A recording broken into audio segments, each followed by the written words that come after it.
توحید۔ عبداللہ بن مسعود رضی اللہ عنہ سے روایت ہے کہ رسول اللہ صلی اللہ علیہ وسلم نے فرمایا، جو شخص اس حال میں فوت ہوا کہ وہ اللہ کے ساتھ کسی کو شریک ٹھہراتا ہوگا وہ آگ میں داخل ہوگا۔ اور میں کہتا ہوں، یہ راوی کہتے ہیں، جو شخص اس حال میں فوت ہوا کہ اللہ کے ساتھ کسی کو شریک نہیں ٹھہراتا وہ جنت میں داخل ہوگا۔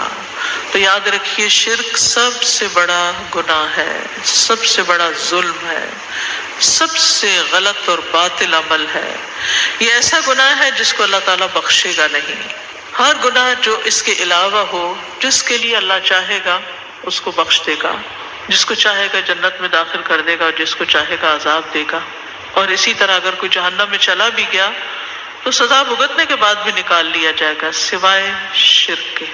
کافر اور مشرک ہمیشہ ہمیشہ کے لیے جہنم میں ہوں گے، ناقابل معافی گناہ ہے، اور شرک کے بعد انسان گمراہی میں دور تک نکل جاتا ہے۔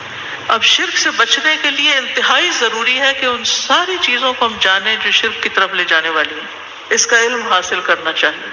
وَاعْلَمْ أَنَّهُ لَا إِلَٰهَ إِلَّا هُوَ، علم حاصل کرو، جان لو کہ اللہ کے سوا کوئی الہ نہیں۔ مشرک کے سارے اعمال ضائع ہو جائیں گے، یعنی چاہے اس نے ساری زندگی نمازیں پڑھی ہوں، روزے رکھے ہوں، صدقہ خیرات کیا ہو، حج کیا ہو، لیکن اگر اس نے شرک کیا تو سارے اعمال برباد، کیونکہ اللہ تعالیٰ تمام شرکاء سے زیادہ شرک سے بیزار ہے۔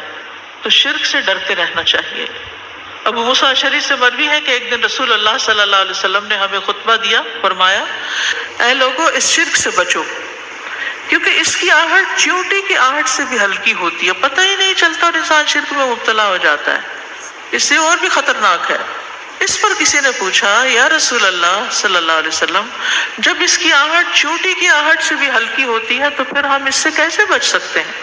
آپ نے فرمایا، تم یوں کہتے رہا کرو، اللہم انا نعوذ بک من ان نشرک بک شیئا نعلمہ ونستغفرک لما لا نعلمہ۔ اے اللہ، ہم اس بات سے آپ کی پناہ میں آتے ہیں کہ کسی چیز کو جان بوجھ کر آپ کے ساتھ شریک ٹھہرائیں، اور اس چیز سے آپ سے معافی مانگتے ہیں جسے ہم جانتے ہی نہیں، یعنی لا علمی میں اگر ہم سے کوئی ایسی چیز ہو گئی ہے تو آپ ہمیں معاف کر دیں۔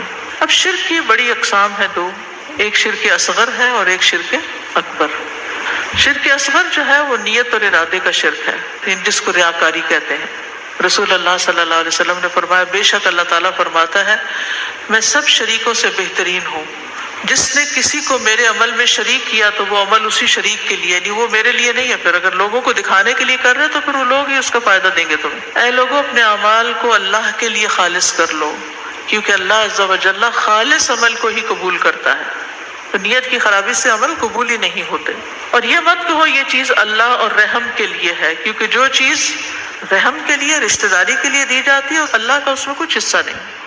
تو مطلب کیا ہے کہ پھر رشتہ داروں کو دیتے ہوئے بھی اللہ کی رضا مد نظر ہو، اور یہ نہ کہو کہ یہ چیز اللہ کے لیے اور تمہارے لیے ہے، یہ اللہ کے لیے اور تمہارے لیے، یہ بھی نہیں کہنا چاہیے۔ اللہ کے ساتھ تم کو شریک کر رہے ہیں بیچ میں، بس وہ تمہارے ہی لیے ہوگی، اللہ کے لیے اس میں کچھ حصہ نہیں۔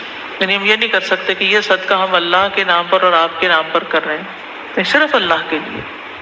یہ جو ایصال ثواب کے لیے بھی ہم کچھ کرتے ہیں نا، تو وہ کسی کے نام پر نہیں کر رہے ہوتے، اللہ ہی کے لیے کر رہے ہوتے ہیں، بس نیت یہ ہوتی ہے کہ اس کا ثواب کسی اور کو پہنچ جائے۔ اسی طرح دعا مانگنے میں شرک نہیں ہونا چاہیے کہ اللہ کے سوا کسی اور سے انسان مانگے، کسی اور کو اللہ کے برابر کر دے۔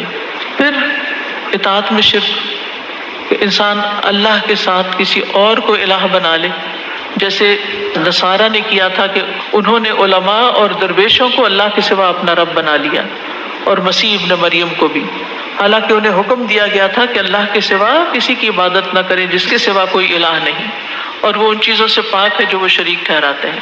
یعنی جہاں علماء کی بات ہو یا کسی بڑے کی بات ہو، اس کو چھوڑ کر کس کی لینی چاہیے؟ صرف اللہ کی لینی چاہیے۔ اسی طرح تعویذ لٹکانا، پھر اسی طرح بدشگونی لینا، غیر اللہ کی قسم کھانا، اور باقی جو بڑی بڑی قسمیں ہیں جیسے بتوں کی عبادت کرنا، یا اللہ کے ساتھ کسی اور کو اپنی عبادت کا مستحق سمجھنا، اس کے آگے سجدہ کرنا یا اس سے دعائیں کرنا،